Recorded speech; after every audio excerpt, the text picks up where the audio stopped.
Hello दोस्तों, welcome to HSC academy. आज की इस वीडियो में हम बात करने वाले हैं सेफ़ वर्किंग प्रोसीजर के बारे में। तो चलें वीडियो को शुरू करते हैं।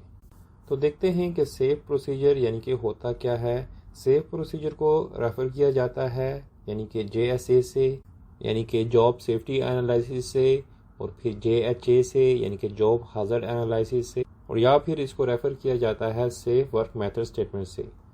तो सेफ प्रोसीजर एक ऐसी प्रोसीजर है जो डिस्क्राइब करती है कि जो भी काम है वो सेफ तरीके से कैसे करना चाहिए। सेफ वर्क प्रोसीजर में आउटलाइन होती है कि जो भी टास्क आप करने वाले हो या फिर जो भी एक्टिविटी आप करने वाले हो, इसकी रेलिवेंट्स क्या हाजर्स हैं, इसके रेलिवेंट्स क्या रिस्क हैं, और इसके एसोसिएट में क्या कंट्रोल मेजर हैं, जिसकी मदद से जो भी टास्क है या फिर जो भी एक्टिविटी है वो कंडक्ट की जाती है, और जिसकी वजह से जो भी रिस्क है इंजरी की वो सब रिड्यूस की जाती है। सेफ वर्किंग प्रोसीजर ने कुछ इन्फॉर्मेशन दी रहती हैं कि जिसकी मदद से जो भी वर्कर्स है वो अच्छी तरह से अपना जो टास्क है वो सेफली परफॉर्म करे। तो चलिए देखते हैं कि वो इन्फॉर्मेशन क्या होती हैं। सेफ वर्क प्रोसीजर में ये लिखा हुआ रहता है कि जो भी काम आप करने वाले हो वो किस तरीक़ाकार से आपको करना है, इसके बारे में सेफ वर्क प्रोसीजर में लिखा हुआ रहता है। फिर सेकंड आता है कि जो भी वर्क एक्टिविटीज़ हैं जिसके रेलिवेंट जो भी सेफ्टी रिस्क हैं या फिर इन्वायरमेंटल जो भी रिस्क है वो सारी आइडेंटिफाई होती है सेफ वर्क प्रोसीजर में। सेफ वर्किंग प्रोसीजर जैसे हमें ये पता चलता है कि जो भी टास्क है या सिर्फ जो एक्टिविटी है इसकी सेफ्टी और इन्वायरमेंटल रिस्क क्या है।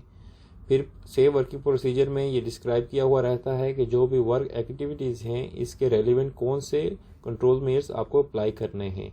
इसके बाद क्या होता है कि जो भी कंट्रोल मेजर्स हैं इनको किस तरीके से आपको इम्प्लीमेंट करना है ताकि जो भी वर्क है वो सेफ तरीके से हो सके, और साथ ही साथ जो भी मेजर्स हैं वो इन्वायरमेंटली साउंड फ्री होने चाहिए। फिर इसके बाद आता है कि कौन से लेजिस्लेशन हैं, कौन से स्टैंडर्ड्स हैं या फिर कौन से कोड हैं जिसको आपने अप्लाई करना है।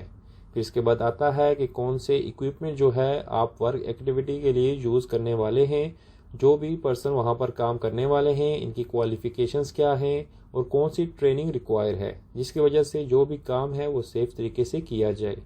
स्पेसिफिकली अगर देखा जाए तो सेफ प्रोसीजर जो है वहाँ पर जो भी पर्सन्स काम करते हैं वो सेफली काम करने चाहिए, इसके रेलिवेंट वो सेफ वर्किंग प्रोसीजर होती है।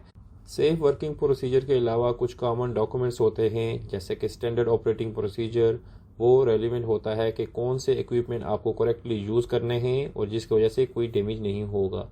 स्टैंडर्ड ऑपरेटिंग प्रोसीजर जो है वो ऑपरेटर की सेफ्टी के रेलिवेंट नहीं होता। आपको ये ध्यान में रखना ज़रूरी है कि सेफ वर्किंग प्रोसीजर जो है वो रिस्क असेसमेंट नहीं है और ना ही वो स्टैंडर्ड ऑपरेटिंग प्रोसीजर है या फिर सेफ ऑपरेटिंग प्रोसीजर नहीं है वो। खासतौर पर देखा जाए तो सेफ वर्किंग प्रोसीजर जो है वो रेलिवेंट होता है कि वहाँ पर जो भी पर्सन्स काम कर रहा है इस पर्सन को सेफ रखना है by providing safe working procedure. Safe working procedure जो है वो कंसीडर किया जाता है कि वो एडमिनिस्ट्रेटिव कंट्रोल है। चलिए देखते हैं कि एडमिनिस्ट्रेटिव कंट्रोल जो है वो इसको कैसे डेवलप करते हैं। जैसे कि आपको पता है कि हिरार्की ऑफ कंट्रोल में 5 स्टेप्स होते हैं। सबसे पहला स्टेप जो होता है वो है एलिमिनेशन, फिर है सब्स्टिट्यूशन, फिर तीसरा जो स्टेप होता है वो इंजीनियरिंग कंट्रोल है, फिर जो चौथा स्टेप्स होता है वो है एडमिनिस्ट्रेटिव कंट्रोल, और पांचवा और आखिरी स्टेप जो होता है वो है PPE यानी कि पर्सनल प्रोटेक्टिव इक्विपमेंट। तो अभी जैसा कि हमने देखा कि सेफ वर्किंग प्रोसीजर जो है वो कंसीडर किया जाता है एडमिनिस्ट्रेटिव कंट्रोल। तो ये जो एडमिनिस्ट्रेटिव कंट्रोल होता है इसमें क्या क्या आता है कि सेफ वर्किंग प्रोसीजर हो गया, इसमें ट्रेनिंग हो गया और सुपरविज़न हो गया। तो ये जो सेफ वर्किंग प्रोसीजर है ये भी एडमिनिस्ट्रेटिव कंट्रोल के अंडर आती है। चलिए आप देखते हैं कि सेफ वर्क प्रोसीजर हमें कब डेवलप करना चाहिए। तो इसमें सबसे पहला पॉइंट है कि जो भी इंसिडेंट या फिर हज़ार्ड रिपोर्ट किया जाता है और इसके कंट्रोल एक्शंस लिए जाते हैं, इस वक्त आपको सेफ वर्किंग प्रोसीजर जो है वो डेवलप करना है। जब भी रिस्क असेसमेंट करते हो तो इसके लिए आप जो भी रिस्क कंट्रोल मेजर्स निकालते हो तो उस वक्त भी आपको सेफ वर्किंग प्रोसीजर को डेवलप करना है। फिर इसके बाद आता है कि जो भी काम आप कर रहे हो उसके रेलिवेंट इसके पहले कभी पास्ट में इंसिडेंट हुआ था तो तब भी आप इसके लिए आपको सेफ वर्क प्रोसीजर जो है वो डेवलप करनी पड़ती है।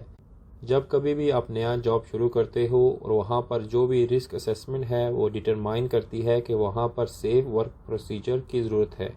जब भी आपको एनर्जाइज इलेक्ट्रिकल सिस्टम के साथ काम करना हो तब भी आपको डेवलप करना पड़ता है सेफ वर्किंग प्रोसीजर।